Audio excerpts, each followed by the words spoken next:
Bom dia, meus irmãos, graça e paz. Quem está feliz dá glória a Deus. Quem está alegre nessa manhã diz aleluia. Abra comigo, por gentileza, a sua Bíblia. Evangelho de Lucas, capítulo de número 22. Eu vou pedir que, por gentileza, você empresta o pedestal? Empresta, se tiver um outro aí que não esteja utilizando.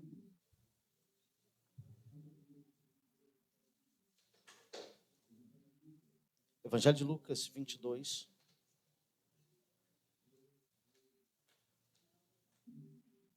Qual lado fica melhor ali? Aqui, né? Aqui fica melhor. É por causa da mesa ali.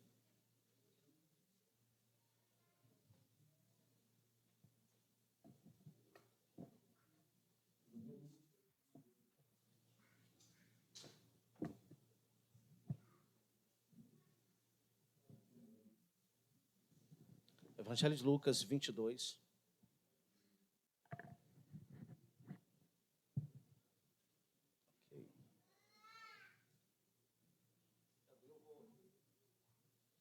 Eu vou acompanhar aqui pelo celular. Você pode acompanhar aí pelo seu exemplar bíblico. Eu abri o meu ali, mas eu tenho ele aqui também no celular. Lucas 22.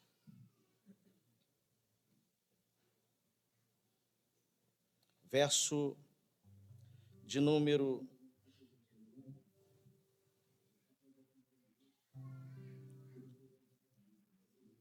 31 e 32.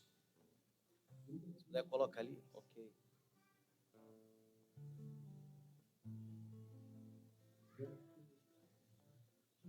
Lucas 22, verso 31 e 32 diz assim: Disse também o Senhor: Simão, Simão, eis que Satanás vos pediu para vos cirandar como trigo. Mas eu roguei por ti. Repita essa frase. Mas eu roguei por ti, para que a tua fé, repita, para que a tua fé não desfaleça. E tu, quando te converteres, confirma teus irmãos. Queridos, ótimo. Obrigado. Então você vai instalar aqui em mim enquanto eu vou falando, tá bom? Deixa eu falar com os irmãos. Feche seus olhos rapidamente, curva sua cabeça. Senhor, meu Deus, meu Pai, nessa manhã, ó Deus, apoia aqui para mim, por gentileza. Nós queremos louvar o Teu nome, Senhor, pelo Teu poder, por essa oportunidade de estarmos na Tua casa, Senhor, de aprendermos mais da Tua palavra, estar nesse momento de comunhão. Ó Deus bendito e eterno, fala conosco de maneira poderosa, de forma que o Teu nome seja glorificado e exaltado através das nossas vidas, no nome de Jesus. Conseguiu instalar? Tá certinho aqui, Rafa? Tá ok? Vou colocar aqui no bolso e a gente caminha. Queridos, esse texto, ele é o texto que ele retrata a última ceia. Pelo menos Jesus Cristo aqui na terra junto com seus discípulos. Eu sei que é muito comum, durante um momento de ceia, utilizarmos 1 Coríntios capítulo de número 11. E a maioria das igrejas, pelo menos cerca de 80%, é um texto que eles mais utilizam. Mas esse texto aqui, ele é muito particular. E dentro da rede acadêmica, teológica, se fala que se existe um texto que ele é essencial para uma ceia, é justamente esse. Esses dias aqui que vai preceder a crucificação de Cristo é a última semana. Aqui vai passar a Páscoa e também o Dia dos Pães Asmos. O que é o Dia dos Pães Asmos? A Páscoa ela é comemorada, ela é realizada no 14º dia do mês de Nissan, também chamada de Abib esse mês. É como se fosse o nosso mês de janeiro. No 14º dia, então se comemorava a Páscoa. Então se matava lá o cordeiro e preparava todo o ambiente. E havia aquele momento de comunhão onde todos ali iriam se alegrar e se banquetear. Passado esses dias, vinha logo em seguida o 15º dia até o 21º. Então tem o 15º, o 16º, o 17º, o 18º, o 19º, o 20º e o 21º. São 7 dias. Esses dias, e está aqui no texto, quando você começa a ler Lucas capítulo 22, que é chamado Dia dos Ázimos. E que dia é esse, o Dia dos Ázimos? O Dia dos Ázimos são os 7 dias que vai preceder a Páscoa. E o que vai acontecer? Todo o fermento dentro de uma casa ele precisa ser tirado. Nada que possa agora levedar. Automaticamente, para quem não sabe, dentro do campo técnico, o fermento é um fungo chamado enzima Saccharomyces e ele precisa se alimentar. Dependendo da espécie desse fungo, quando você compra um fermento, para você fazer um pão ou fazer um bolo na sua casa, você pode utilizar um fermento fresco. Esse fermento fresco ele precisa estar conservado dentro de uma geladeira para que o fungo ele não venha morrer. Então, para que você possa ter o seu fermento de forma que você possa utilizar. Fora esse, tem aquele outro também que a gente chama fermento químico, que é muito utilizado em bolo. Aquele, ele já praticamente não tem um fungo. Ele é praticamente um outro tipo de fermento, tá? Outros vão utilizar muito bicarbonato, e ele também tem o seu composto nessa parte. Só que existe também um terceiro, chamado de fermento seco, onde o fungo chamado enzima Saccharomyces, ele é desidratado, mas ele é potencializado. O que faz ele se alimentar e ter força é o açúcar. Quanto maior a quantidade de açúcar, mais força esse fungo ele vai ter. Então, em Israel, naquela época, não se havia o fermento como o de hoje. E aqui eu entro no quarto ponto, que era chamado os fermentos naturais. E como que era o processo de fermentação natural? Por exemplo, eu poderia pegar aqui, se fosse uma uva aqui, uma fruta de verdade, isso aqui é artificial de plástico, eu poderia deixá-la apodrecer, desidratar ela ao ponto de ali depois ela mofar, geraria um fungo e eu começaria a alimentar aquele fungo, que aquilo que ele precisasse até se tornar um fermento.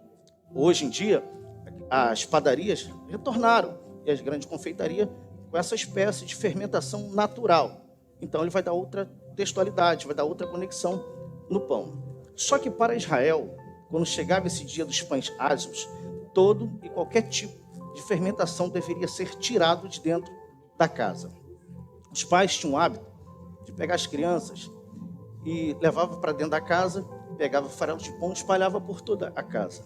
Uma vez que se espalhava por toda a casa, dava uma pena para o filho, apagava o candeeiro, a espécie de lâmpada da época, e dizia para o filho o seguinte: olha, vai agora e limpa toda a casa. O filho ia dizer assim: pai, é muito difícil, com uma pena eu vou tirar o fermento dos cantinhos que tem da casa, os farelos de pães. E o pai vai dizer assim: assim é o pecado. Ele entra, fica escondido, às escuras, mas é necessário ser tirado, porque Deus não pode habitar em um lugar onde esteja ou tenha aquilo que Ele não quer que tenha ou que esteja. É trabalhoso? Sim, mas é necessário. Esse era o método. E eram 7 dias ali, chamado de o Dia dos Ázimos. Aqui começa todo o preparo da crucificação de Jesus Cristo. Nós olhamos o texto. Jesus vai dizer para os discípulos, ou pelo menos 2, e aqui é a primeira vez que esses 2 discípulos, Bia, eles vão caminhar juntos, porque até então eles não caminhavam juntos. E quem era? Pedro e João.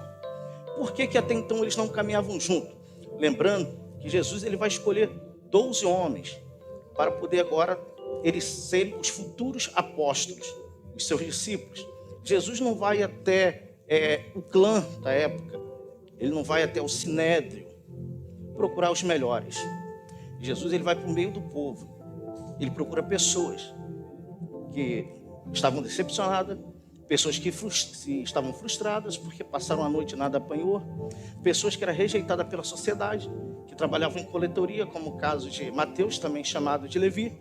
Esse é o Jesus, que ele vai buscar pessoas que para mim e para você não teria a menor condição de fazer parte do grupo dele ou caminhar com ele. Isso aqui me chama a atenção, porque aqui eu vejo a graça começar a se manifestar, porque outrora nem eu e nem você teríamos condições nenhuma de estar na presença dele. O nosso pecado, ele nos afastou, ele nos afastava da presença de Deus. Não era Deus que havia se afastado de nós por causa dos nossos pecados, mas os nossos pecados fazia e faz separação entre nós e Deus. Mas Jesus Cristo, com a sua graça, o seu olhar de graça, ele nos alcançou. E para todos aqueles que um dia disseram que eu não tinha jeito, que você não tinha jeito, esse olhar de graça, além de nos alcançar, nos trouxe para perto, mudou a nossa história, restaurou a nossa vida, apagou o nosso passado, nos prepara no presente e projetou já o nosso futuro. Esse é o Cristo que nós servimos, onde todos diziam que não tem jeito, que não tem solução. Ele chega e pega aquele que é rejeitado pela sociedade, a sociedade vai dizer: vinde a mim, todos vós estáis cansados e sobrecarregados, que eu vos aliviarei. Eu não sei como você chegou aqui nessa manhã. De repente a tua semana ela foi frustrada, de repente foi muito causticante ou cansativa, e você chegou aqui de repente só para poder cumprir aquilo que nós podemos dizer para muitos que seja um ritual. Mas parabéns, que independente que tenha sido um ritual para você chegar aqui ou marcar ponto numa ceia, você chegou. Tudo pode ter conspirado para você não estar, mas você está. Tudo pode ter conspirado para que você não viesse, mas você veio. Você chegou aqui cansado, com sono, frustrado, decepcionado, mas para a glória do nome do Senhor, eu e você, nós estamos aqui para nos alegrarmos na presença dEle. Essa semana era uma semana tensa agora. Era uma semana de expectativas. Porque era um momento agora que Jesus iria passar pelo processo da cruz. Jesus vira para os 2 discípulos e chama agora apenas 2, João e Pedro. É interessante que todas as vezes ele chamava Pedro, Tiago e João, mas agora ele vai chamar apenas Pedro e João. De um lado eu tenho um Pedro, minha irmã, que para muitos vai tratar ele como um sanguíneo. Na verdade, Pedro não é sanguíneo, Pedro é um colérico. E o que é um colérico? Colérico é um líder. Ele é um líder que não sabe o que ele é, não se conhece. Então ele tem dificuldade em lidar com uma opinião diferente da dele. Mas todo o colérico, apesar de não conseguir lidar com uma opinião diferente da própria, é alguém que tem um coração amoroso e pronto para poder abraçar. O colérico, ele pode ir de 8 a 80, mas é alguém que perdoa com muita facilidade. Aí eu começo a entender porque Jesus escolheu ele, dizendo assim: Pedro, apacenta as minhas ovelhas. E do outro lado eu tenho um João, que é totalmente o contrário de um colérico, que é um melancólico, aquele que deitava a cabeça no peito de Jesus, e tão vorazmente ele vai dizer no seu evangelho, que ele deitava a cabeça no peito de Jesus Cristo. E dos discípulos, você vai ver nos evangelhos que é o único que fala isso. Então ele está dizendo o seguinte: ainda que ninguém queira reconhecer, eu vou escrever lá, que se tinha alguém que colocava a cabeça no peito dele e ouvia as batidas do seu coração, esse alguém era eu. Ao mesmo tempo também que esse colérico, que esse melancólico, ele é muito sensível também. Ele pode chegar a momentos que um dia, depois de Jesus ter dado e liberado sobre a vida deles poder e autoridade, eles não vão ser muito bem aceitos numa cidade. Ele volta agora e vai: Senhor, posso pedir, ou o Senhor manda fogo para destruir todos eles, para queimar todos eles? Perceba que ele vai de um ponto ao outro, ele vai de um nível ao outro, mas o coração dele é um coração de amor. Então eu consigo entender que só o evangelho é capaz de pegar pessoas tão diferentes uma das outras e fazer caminhar junto em direção ao mesmo propósito. Aqui eu consigo entender que tem pessoas tão diferentes, com personalidades tão diferentes, mas o que nos une é muito maior do que a diferença que nós temos. O que nos une é muito maior. O que nos motiva, nos impulsiona é muito maior. Então, aqui é a primeira missão. E para quem é a missão? Para Pedro e para João. E qual é a missão? Vocês vão até o centro da cidade. Fazer o quê? Vocês vão chegar na cidade e vão ver um homem caminhando e carregando um cântaro na mão. Por que isso é um sinal? Porque não era comum um homem carregar cântaro. Essa era uma prática, uma função totalmente voltada para o campo feminino. Então, automaticamente, o sinal de Jesus que está dizendo é o seguinte: o sinal é: vocês vão encontrar alguém que está fazendo algo que a maioria não tem condições de fazer. Então eu entendo que aqueles que têm condições de fazer o que a maioria não consegue fazer é alguém que Deus escolhe para poder liberar e dar destino a outras pessoas. Eu vou falar aqui só para entender. Talvez alguém pode te criticar porque você faz, fala assim: mas isso não é para você. Você não foi chamado para isso. Você não foi criado para isso. Só que o teu posicionamento, a tua conduta e aquilo que você faz hoje está dando direcionamento para propósitos de vida na vida de outras pessoas. Então não se acanhe se de repente o que você faz pode ser criticado, mas tem pessoas que estão atingindo o alvo pelo teu posicionamento e aquilo que você está fazendo. Então é justamente isso. Qual é o sinal, Napoleão? Vocês vão entrar na cidade e vai ver um homem carregando um cântaro. Siga ele, e a casa que ele entrar, vocês vão bater na porta e vocês irão perguntar: quem é o dono da casa? E uma vez que perguntando quem é o dono da casa, vocês vão perguntar se a sala ou o cenáculo está pronto para receber o Senhor Jesus e os seus discípulos. O que é o cenáculo? O cenáculo geralmente ele ficava ou no segundo ou no terceiro andar de uma casa. Era sempre na parte do alto, onde se reuniam os irmãos, tanto para orar, para poder buscar Deus. Você vai perceber que quando Paulo ele tá na cidade e ele no seu cumprimento ministerial, chega um ponto que ele precisa partir. E ele vai estender o sermão, Lucas, se eu não me engano, 19 ou 20, ele vai estender o sermão ao ponto que vai virar meia-noite. E um jovem chega lá e, tomado agora pelo cansaço, ele vai cair da janela. Por que ele cai da janela? Ele vai ao chão, ele adormece. Adormecendo, ele tomba do outro lado, ele cai do lado de fora. Isso deixa bem claro que todo o ambiente era justamente no alto. Então, o cenáculo também ficava nessa parte do alto. A grande mobília ficava no segundo ou no terceiro andar das casas da época. Então, eles vão até lá e perguntam se está tudo pronto. Ok, está tudo pronto. Os discípulos retornam e vão para um ambiente onde havia sido preparado, e chega justamente o momento da ceia. Quando chega o momento da ceia, é algo que agora vai ter vários elementos, muitas expectativas, perguntas e respostas, num ambiente que nem esse. Esse ambiente aqui, ele vai divergir de muitos sentimentos. Tem gente que está alegre, porque chegou até aqui e disse: mais um mês, e graças a Deus eu estou aqui. Tem gente que por dentro é o seguinte: eu estou vindo, Senhor, renova minhas forças, porque eu não estou aguentando. Tem pessoas que chegaram aqui de manhã e falaram assim: eu tinha tudo para não estar, mas eu consegui chegar aqui. Se eu conseguir, Senhor, me perdoa por aquilo que era para mim fazer e eu não fiz. Me perdoa por atitudes que eu tinha que tomar e não tomei. Me perdoa porque de repente eu magoei alguém e eu não pedi perdão. Esse momento aqui é um momento de autorreflexão. E cá para nós, para o mundo, eles dizem que só os fortes têm coragem de beber. Para cá eu digo, só os verdadeiros crentes valorosos têm coragem de tomar Santa Ceia. Porque beber o pessoal do mundo toma, eu quero ver tomar Santa Ceia. Não é não, pastor? Porque quando tu fala para alguém, fala assim: não, é diferente, porque eu não posso fazer isso, eu não posso fazer aquilo. Não, eu tenho que estar certinho na presença do Senhor. E cá para nós, a pergunta não quer calar: qual de nós aqui está certinho na presença do Senhor? Qual de nós não pecou nem cometeu pecado? Só o que me chama a atenção, porque Santa Ceia, uma mensagem que nem essa, eu entendo que é um confronto, e que nada mais do que o nosso pastor para nos confrontar em toda a ceia aqui. Mas esse é um momento de autorreflexão, e é o que vai acontecer nesse processo.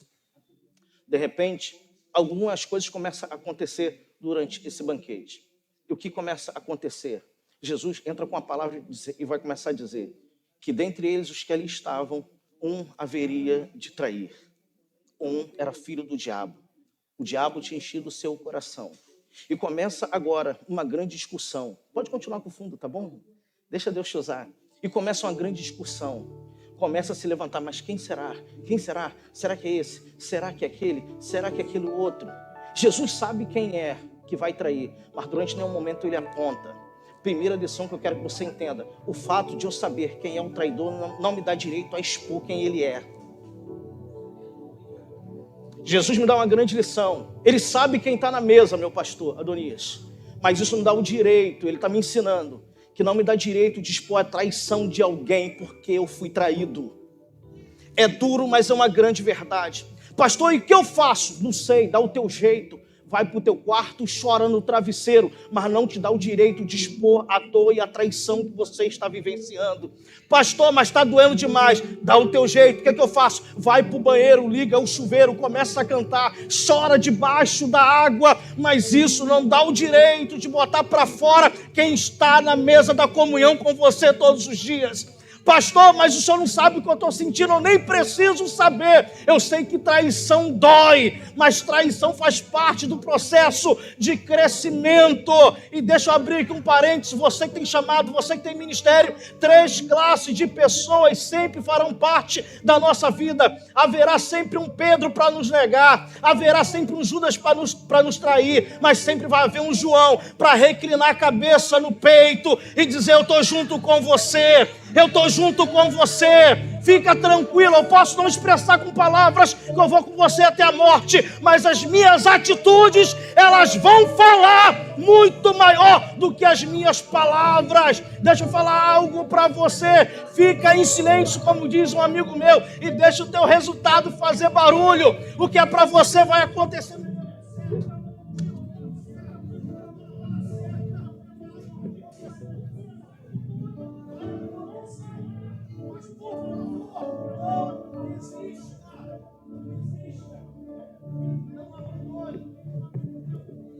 O fato de eu saber quem é o traidor não me dá motivo para poder expor a traição. Jesus me dá uma lição tremenda aqui. É onde ele está, na mesa da comunhão. Eu não sei como você ficaria sabendo que o teu melhor amigo, a pessoa que você mais confia, agora está junto com você e te apunhalando pelas costas. A pergunta que não quer calar nessa manhã é: o que você faria? Que atitude você tomaria? Pensa aí, reflete um pouquinho quem é o seu melhor amigo, quem é a sua melhor amiga. E agora, naquele dia tão abençoado, essa pessoa tramou tudo contra você, entregou você, caluniou você, inventou mentiras a seu respeito, e agora está comendo junto com você. A verdade vem à tona, alguém te fala, ou você fica sabendo que essa mesma pessoa que come todos os dias na tua casa, que come da tua comida, que bebe da tua água, que abre a tua geladeira, compartilha de bons momentos com você, essa mesma pessoa que você apertou a tua mão e disse: estamos juntos e misturados, deu ruim para tu, deu ruim para mim, ei, estamos juntos e nada vai nos separar. Essa mesma pessoa que você está pensando agora, você descobre que essa pessoa te entregou, que essa pessoa ela te traiu, que você abriu o coração para essa pessoa, ela jogou tudo no ventilador e agora está junto com você num momento que nem esse. O que você faria? Qual seria o seu comportamento? Qual é a dor de uma traição? Eu conheço pessoas que o marido traiu e dói, que a esposa traiu e dói. Eu conheço pessoas que estão passando por momentos difíceis por causa de uma traição, mas isso não me dá o direito de expor. Por mais difícil que seja, aguenta, respira um pouco mais. Eu sei que é duro, eu sei que dói, mas aguenta, porque daqui a pouco algo vai acontecer. Eu sei que essa dor pode estar te matando agora, mas daqui a pouco aquilo que te mata vai te deixar mais forte. Você não vai morrer dessa dor, você não vai morrer em meio a esse processo. Ei, querido, aguenta! Não importa qual foi o nível da traição, não importa quem foi que te traiu, a palavra é suporta, suporta. Eu sei que é uma semana terrível, eu sei que os dias não foram fáceis, foram muito difíceis, mas Deus não perdeu o controle. Eu vou repetir: Deus não perdeu o controle. Antes disso tudo acontecer, Ele já sabia que ia acontecer, mas nem por isso Ele te ama menos, nem por isso Ele te ama mais. Ele continua te amando da mesma maneira. Suporta a dor, suporta o processo, porque só vive o propósito quem consegue passar pelo processo e permanecer. Aguenta, aguenta, aguenta. Está na mesa, e mesa fala de comunhão. Para um judeu sentar-se numa mesa e comer com outro, tinha que estar vinculado, atrelado, aliançado. Era comunhão.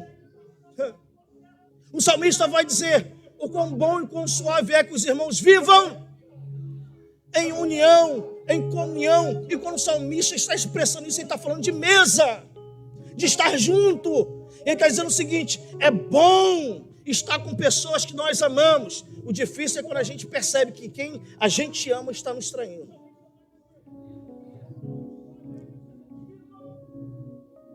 Deixa eu fazer uma reflexão para você pensar um pouco. A dor de Jesus Cristo não era da traição. A dor de Jesus Cristo era de perder um amigo.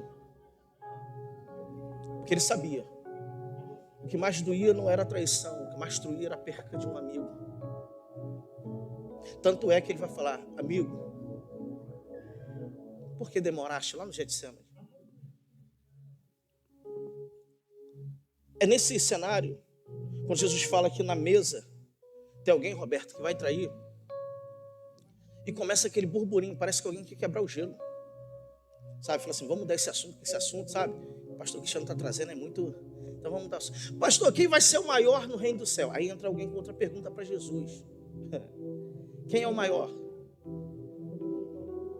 Aí Jesus vai fazer um paralelo, meu pastor, meu professor de Krav Maga, que o maior no reino de Deus é aquele que for o menor aqui. Então, a visão e a ótica do reino é diferente. Em que sentido? Você pode ser grande aqui, mas isso não quer dizer que você será grande lá. Eu vou repetir. Você pode ser alguém de muito prestígio aqui, mas de repente você pode não ser reconhecido lá. Certa feita, os discípulos viram para Jesus e falaram: Senhor, quem é o maior no teu reino, no reino dos céus? Jesus pega uma criança e vai dizer: aquele que se fizer como uma criança, esse será o maior no reino de Deus. Certa feita também Jesus vira para todo o povo, e entre eles está os escribas, está os saduceus, está os fariseus, seus discípulos, o povo ouvindo. E ele vira assim para eles e fala assim: o que fostes ver no deserto? Mas o que vocês foram ver no deserto? Uma cana sacudida pelo vento? Um homem trajado de linho fino? Não. Mas o que vocês foram ver no deserto? Eu vos digo que nascido do ventre de mulher, não nasceu um maior do que João Batista. Mas o menor nos céus é maior do que ele. Então a ótica do Senhor é diferente. E eu preciso entender que quanto menor eu for aqui, maior eu serei. Então o prazer não está naquele que é servido, sabe? O galardão está naquele que tem coragem de servir. Porque já diz aí o ditado aí fora, que aquele que não nasceu para servir, não serve para... Então o grande segredo do evangelho não está em ser servido, o grande segredo está em servir. Um homem chega para Jesus e fala: Senhor, o meu servo está terrivelmente doente. O senhor tem como ir lá e orar por ele, que ele vai ficar curado? É um servo que está doente. Mas o fato desse servo estar doente não quer dizer que o servo perdeu o valor pelo fato de ele estar doente. Porque o fato de ele não servir mais que perdeu o valor ou tirou a significância daquilo que ele era. Porque o serviço não vai caracterizar quem você é, mas quem você é sempre vai carregar a essência daquilo que você faz. Então não é pelo fato que um dia serviu, que hoje não serve, que está doente, que vai abandonar. Mas o Senhor vai atrás de Jesus e diz o seguinte: o meu servo está doente. Ele está dizendo o seguinte: eu amo não por aquilo que ele fez, não por aquilo que ele faz. Eu amo, eu valorizo por aquilo que ele é. Então perceba que é alguém que tem um patamar que desce para poder agora buscar por alguém que está caído, que é um servo. Porque o fato de não fazer mais o que faz não tirou a essência daquilo que carrega. É servo. De repente você está aqui, enquanto eu falo, você lembra de alguém que estava aqui e não está mais. Mas eu te digo, o banco que limpou ainda carrega a essência de quem é.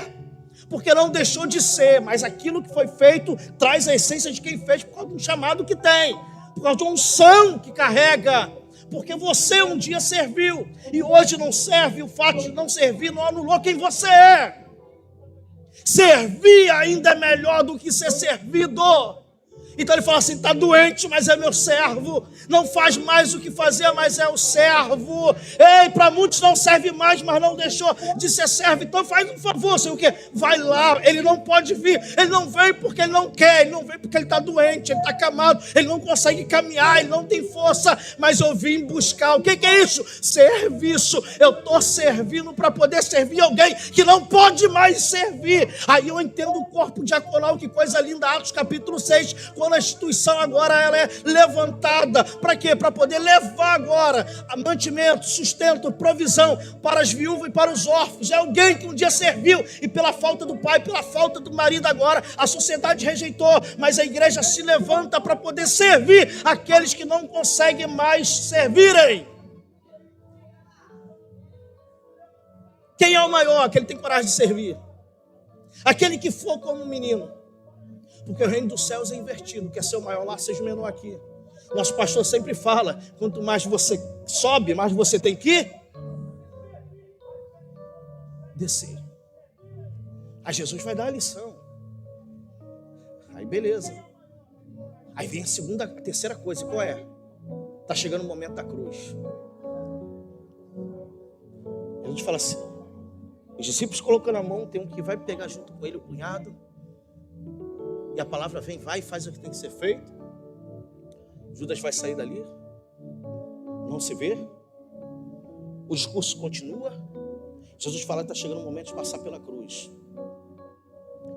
O Filho do Homem será entregue.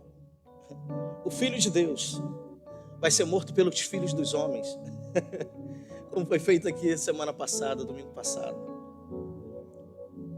E quando ele fala isso daí, irmãos, presta atenção, quando ele fala que agora ele vai morrer, meu pastor Antônio, não é qualquer coisa. Vem cá, meu pastor, vem cá. Vem cá. Eu vou trazer uma expectativa no seu coração para tu ter noção do que é isso. Jesus vai morrer. Presta atenção. Meu pastor, o Senhor tem o seu salário lá na sua empresa, no seu trabalho, presta serviço para ela. Aí vamos supor que eu chegasse para você e falasse assim, vou chamar pastor não, chamar Antônio, todo respeito, tá? Ô Antônio, eu abri uma empresa hoje, e eu estou precisando de alguns candidatos. Você não quer se candidatar a não fazer parte? Eu vou te dar um salário de 10 mil, tá bom para você? Cadê o microfone? Tá aqui. Vamos lá. Som. Tá bom para você 10 mil? Tá bom. Eu vou melhorar. 20 mil tá bom para você? Tá bom. Não vai. A comida é por minha conta, tá bom? Tá bom. Hospedagem é por minha conta. Tá ótimo. Meio de transporte é por minha conta. Melhorou ainda. Saúde é por minha conta. Exatamente isso. E toda a restituição que você precisar também é por minha conta, tá bom? Glória a Deus. A única coisa que você tem que fazer é ficar comigo. Fechou? Fechou. 20 mil tá bom para você? 20 mil. Beleza. O tempo começou a passar. Primeiro ano, 20 mil. Segundo ano, melhorou. 30 mil para você. Tá bom? Tá ótimo. Tem certeza? Sim. Terceiro ano se inicia. De 30 vai para 40 mil. Como é que tá agora? Melhorou ainda. Dá até um sorriso agora, né? Exatamente. Meu Deus do céu. Só que agora eu falo assim para você. Meu pastor, tá tudo excelente? Sim ou não? Sim. Só que eu vou ter que fechar a empresa hoje.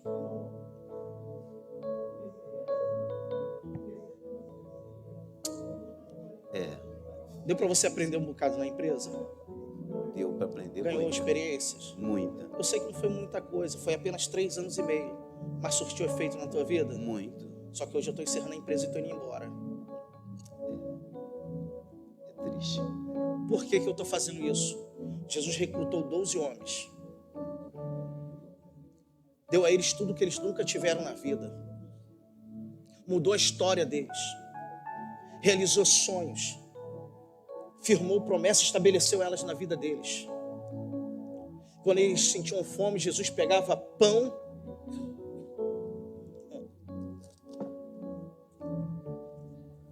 e partia. Porque o fato de partir não tira a essência daquilo que é pão. Porque mesmo partido está nas mãos dele. E essa é a raiva do inimigo das nossas almas. Por quê? Porque você está partido, mas você está na mão dele. Está quebrado, mas está na mão dele. E só para o teu alívio, quem partiu não foi o inimigo, quem partiu foi ele. E eu sei que tem gente que está aqui nessa manhã partido, mas o Senhor manda dizer, mas está nas minhas mãos. E ele pega, pastor, aquilo que ele parte e apresenta e diz, Pai, graças te dou. Você consegue entender isso? Graças te dou, porque você está partindo, mas a graça dele te alcançou, independente do estado que você se encontra. Eu te dou. Segundo, ele te tirou de baixo e te levou para outro nível, e a graça te alcançou, me alcançou. Partindo, mas eu estou nas mãos dele. Partindo, mas eu estou e faço parte de uma graça que outrora eu não tinha. Por quê? Porque ele está comigo. A empresa fecha hoje, porque eu tenho que ir embora. Esse é o cenário de Jesus. Pegou 12 homens. Se tinham fome, Jesus multiplicava. Se tinha algum enfermo, Jesus curava. O melhor plano de saúde, o melhor médico, as causas Jesus julgava. Ele fazia tudo aquilo que eles precisavam. Eles estavam com ele. Só que um dia Jesus falou, agora chegou a hora de ir embora. Você imagina agora a provisão, o alimento, o sustento, o cuidado na mente deles. Acabou tudo. Acabou tudo agora, Bia. 3 anos, agora depois de 3 anos ele fala isso, que vai embora, vai nos deixar. Obrigado. É justamente isso. Eu fiz isso para você poder entender. É hora de deixar. Aí Pedro vai virar e falar assim: não, Senhor, isso não vai te acontecer. Eu vou contigo até a morte. Sabe, aquela turma que fala o seguinte: não, você não vai passar por isso, não. Você não vai vivenciar isso, não. E se esquece que tudo que está acontecendo é porque existe uma palavra profética que foi liberada. O céu já liberou algo, e esse processo é necessário eu e você passar. Eu vou repetir, o processo, minha irmã, que você está passando, é necessário você passar, porque está vinculado ao propósito que Deus tem para a tua vida. O processo, meu irmão, que você está passando, está doendo, está machucando, de traição, que fez você descer, é necessário para o projeto que está atrelado àquilo que Deus te deu. Aí tem gente que fala: vou contigo. Aí Pedro: não, vai não. Aí entra a palavra de Jesus agora. Pedro, sim, Senhor. Aí, ó. Volta 31. Disse também o Senhor: Simão, eis que Satanás vos pediu para vos cirandar como trigo. Aí o verso 32. Mas eu por ti, para que a tua não desfaleça, e tu, quando te converteres. Primeira coisa, segura esse verso aí, tá? 32. Ele fala assim: quando tu te converteres. Palavra conversão, grega, metanoia, mudança. Jesus está dizendo assim: 3 anos tu ficou comigo, tu vivenciou, tu experimentou, te deu o melhor plano de saúde, te deu o melhor salário, estava comigo o melhor mestre. O fato de você caminhar junto não quer dizer que você tenha mudado. Tem pessoas que estão 1 ano, 2 anos, 3 anos, 4 anos. Levanta a mão, dá glória a Deus, fala a língua estranha, entrega a profecia, mas não houve mudança de...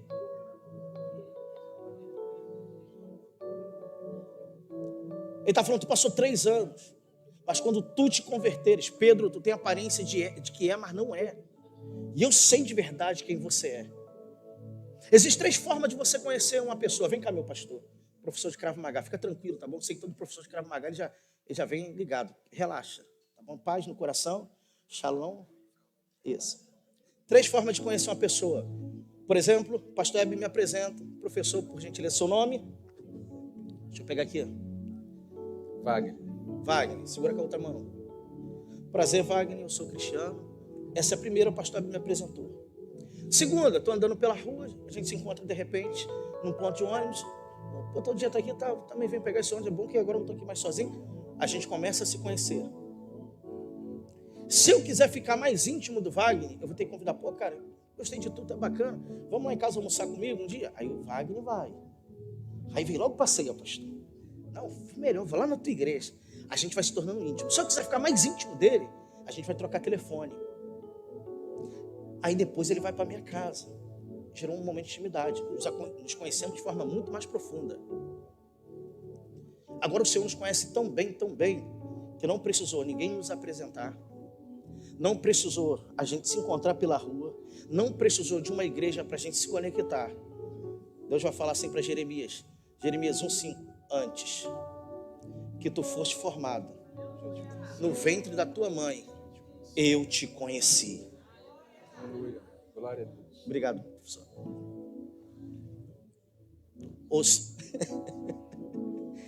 Então, ele te conhece. Ele vira para Pedro e fala assim: quando tu te converteres, a tua postura pode ser legal, mas dentro do teu coração ainda tem algumas mágoas que você carrega. Isso precisa ser convertido. O que é isso? Mudança de caminho, mudança de entendimento, mudança de pensamento. Eu sei que tem horas que alguém pisa no nosso pé e dá vontade de retruncar, só que aí você se converteu. Você não é aquele apenas a Pedro que caminhou com Jesus 3 anos. Você é alguém que é Pedro que passou por um processo e entende que não se paga o mal com o mal, mas se paga o mal com o... O que é isso? Você se converteu. Só que Pedro, Bianca, passou 3 anos e não se converteu. Aí Jesus fala na frente da mesa, olha só, quando tu te converteres, tu imagina os discípulos tudo, logo ele? Tá 5 homens, pô. Logo ele? Será que é ele que vai trair? Aí vem a especulação. Porque se Jesus manda isso para ele, diz que na mesa tinha um traidor, quem a galera acha que é? Volta o verso 31. Olha lá, 31. Disse também o Senhor, Simão, Simão, eis que vos pediu para vos ir andar como o... Quem foi que pediu? Não foi o melhor amigo, não foi o parente, não foi o teu inimigo. Você acha que ele é teu inimigo? E que às vezes, por não ter uma mudança, uma metanoia, não ter passado pela tua cabeça, tu fala, Deus vai lá e quebra o inimigo. Deus não vai quebrar o teu inimigo por causa de você.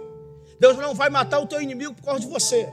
Entenda, porque da mesma forma que ele te ama, Deus também ama ele. Eu sei que é duro ouvir, mas é uma verdade. Você não é melhor do que ele. Deus ama você e ama ele também, independente de você não gostar. Então eu preciso mudar. Jesus vai dizer que a janela do corpo são os nossos olhos. Se teus olhos forem bons, todo teu corpo será luz. Mas se teus olhos forem maus, todo teu corpo será treva ou tenebroso. Então tudo começa pelo olhar. O preconceito, o racismo não está quando você fala, está na forma que você olha. E volta a dizer, se teus olhos forem bons, todo teu corpo será luz. Se teus olhos forem maus, todo teu corpo será trevas. Pedro, sim. Satanás me pediu para vos ir andar como o... Mas eu roguei ao Pai para que a tua fé não desfaleça. Segura aí. Trocando em miúdo. Satanás, vem cá, Pedro. Esse aqui é Pedro. Fica aqui. Tá saindo na câmera aí ele? Beleza, aí vai ficar famoso, Pedrão. Tá bom? Estou te consagrando a Pedro agora. Aí, vem cá. Só uma simbologia, tá bom? Pedro tá aqui, vem cá, fica aqui desse lado aqui, ó. Aí você tá aqui na mesa comigo. Você não é Satanás não, tá? Só. Aí fala assim, Senhor, deixa eu cirandar ele como trigo. Fala no meu ouvido. Ninguém na mesa está percebendo, mas o inimigo está presente, mesmo no momento de comunhão.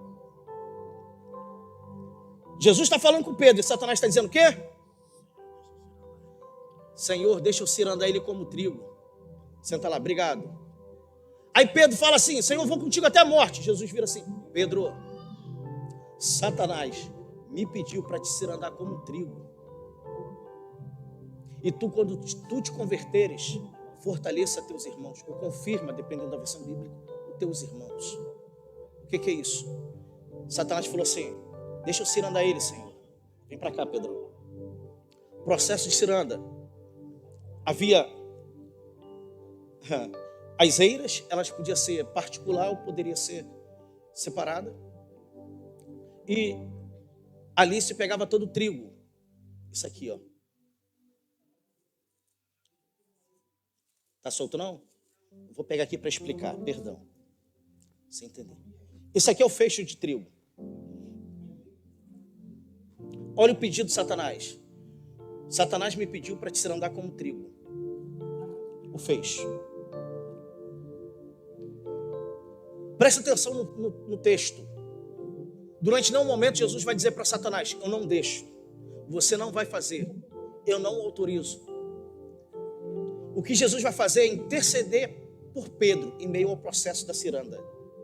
Eu roguei ao Pai para que a tua fé não esmoreça. O que Jesus está dizendo é o seguinte, eu permiti, Pedro, que ele te cirandasse como trigo. Pastor Adonis, qual é o processo da ciranda do trigo? Pega o trigo, lança no chão os feixes. Lançou no chão, vem com uma pá e bate. Bateu, a casca começa a trincar.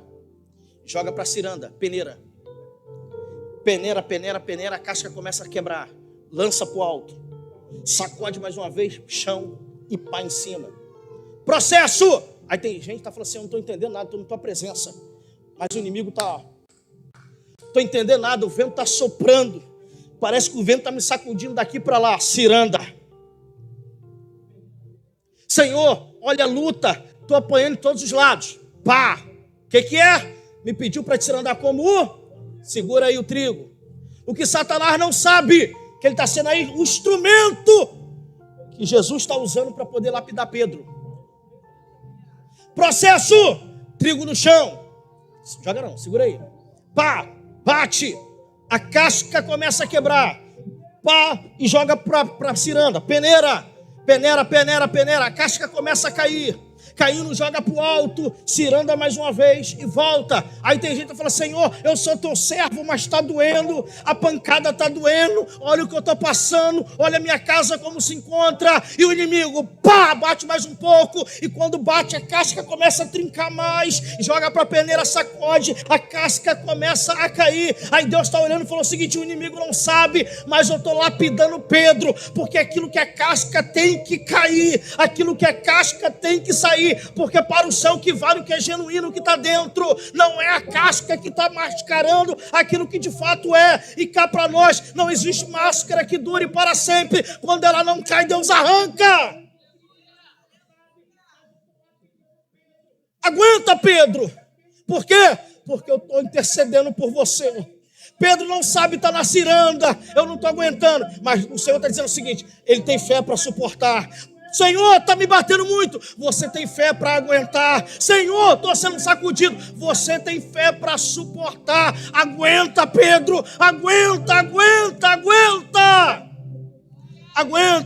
E qual é o momento? Ceia. Eu sei que de repente você se autoanalisando, como vai dizer Paulo, 1 Coríntios 11, 28, examine-se, pois, o homem a si mesmo, e assim coma desse pão e beba desse cálice. Aí você faz uma autoanálise e você fala assim, eu estou só casca. Não, a casca caiu, mas quando a casca sai, aquilo que você não consegue enxergar aqui dentro aparece.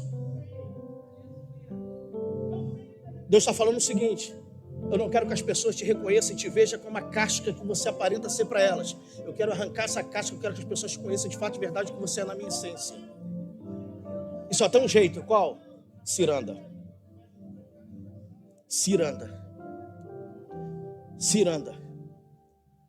Talvez você não entenda, porque de repente o filho se envolveu com algo que você não queria. E você está aqui buscando, Deus está falando assim, eu estou lapidando.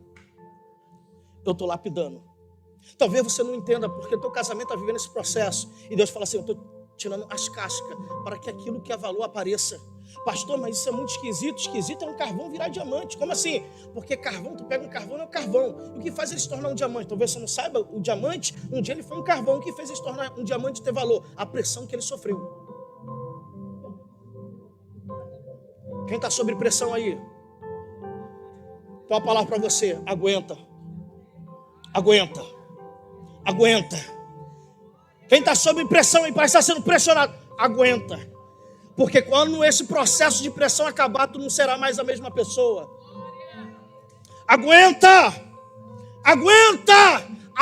porque não dá o direito de você expor quem te traiu. Aguenta, porque para você ser o maior, você vai ter que ser o menor. Aguenta, vai ter que aprender a comer com pessoas que querem o teu mal. Aguenta, mas no final dessa pressão, ô glória, no final desse processo, a casca vai sair, a casca vai cair, e Deus vai falar assim, agora você não é mais carvão, agora você não tem apenas a casca, agora você é de fato e de verdade uma substância pura na minha presença.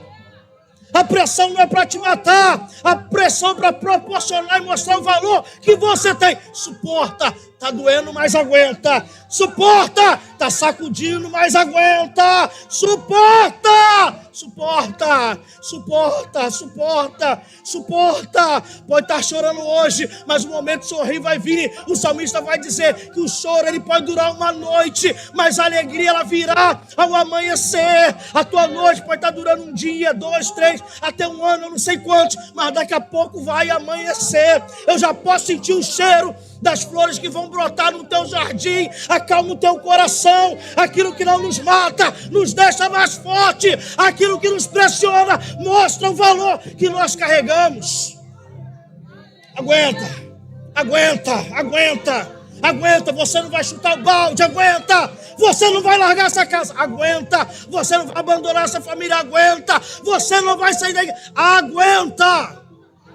Ô glória, não é plobe, é sério, não é plobe, assim. Aguenta, aguenta, aguenta. Você não vai entregar essa empresa, nem a porta da tua empresa vai fechar. Aguenta. Você não vai pedir demissão daquele trabalho, não. Você vai viver pressão, vai. Mas vai ser reconhecido o valor que você carrega. Aguenta. Aguenta, vou abandonar o filho. Não, aguenta. Esse filho te faz chorar hoje e vai te fazer sorrir amanhã. Aguenta, pastor, mas só me faz vergonha. Faz vergonha hoje, mas vai trazer honra amanhã. Aguenta, aguenta, aguenta. Pastor, eu estou enfermo, está difícil. Aguenta, porque o nome do Senhor será glorificado em meio a esse processo. Aguenta, aguenta. Eu roguei por ti, aguenta. Eu roguei por ti, aguenta. Você aguenta, eu sei que você aguenta. Os céus mandam dizer para alguém nessa manhã: eu sei que você aguenta. Você aguenta, Pedro. Você aguenta. Foi 3 anos. Eu te preparei para esse momento. Eu te consolidei. Nem você sabia o quão forte você é. Mas o vento só mostra o valor que nós temos. O processo só habilita quem foi vocacionado. Aguenta. Aguenta. Fala para alguém que está do lado assim: você aguenta. Porque esse é um momento de comunhão, você aguenta. Você não vai deixar de fazer o que tem que fazer, você aguenta, fala. Você aguenta. Você não vai embora dessa casa, você aguenta. Teu casamento não vai acabar, você aguenta. Tua família não vai se desfazer, você aguenta. Essa enfermidade vai ser para a glória de Deus, você aguenta. Você aguenta. Você aguenta. Por quê? Porque eu estou rogando por ti. Eu estou rogando por ti. Em meio a essa guerra, essa pressão, minha pastora Valéria, o inferno está dizendo assim: vai abandonar, vai rejeitar e vai voltar a ser o que era antes. Aí tu está aí dentro, Pedrão, processo da cruz, aí vai voltar a ser pescador. Só que não vai apanhar nada, porque não tem como você ser mais a mesma pessoa depois que você se envolveu com ele um dia. Aí o que tem que fazer? Ir lá naquele velho mar que você viveu lá, frustrado, para te resgatar de novo. Para fazer você entender que você aguenta. Tu me ama? Pedro, tu me ama? Senhor, eu te amo. Pedro, tu me amas? Senhor, eu te amo. Pedro, tu me amas? Senhor, tu sabes que eu te amo. Então, Pedro, tu vai voltar para o mar para pescar. Foi isso que Jesus falou? Tu vai virar madrugada para poder pescar, para tentar pegar peixe. Foi isso que Jesus falou? O que Jesus falou para ele? Então, você era alguém que pegava o peixe do mar e morria na terra. Agora eu estou vocacionando você para ser alguém que vai pescar o peixe homem daquele mar de pecado e ter vida na presença de Deus. Você aguenta. Diamante, para ser diamante, ele tem que passar pelo processo. Um dia ele foi carvão. Pedro, para ele se tornar o grande pregador que ele foi, depois do meu processo, ele teve que passar por todo aquele processo. Eu não sei qual processo que você está passando essa manhã, mas esse momento ele é crucial para você viver na tua vida que você nunca viveu. Aguenta. Que Deus abençoe. Pastor Heber.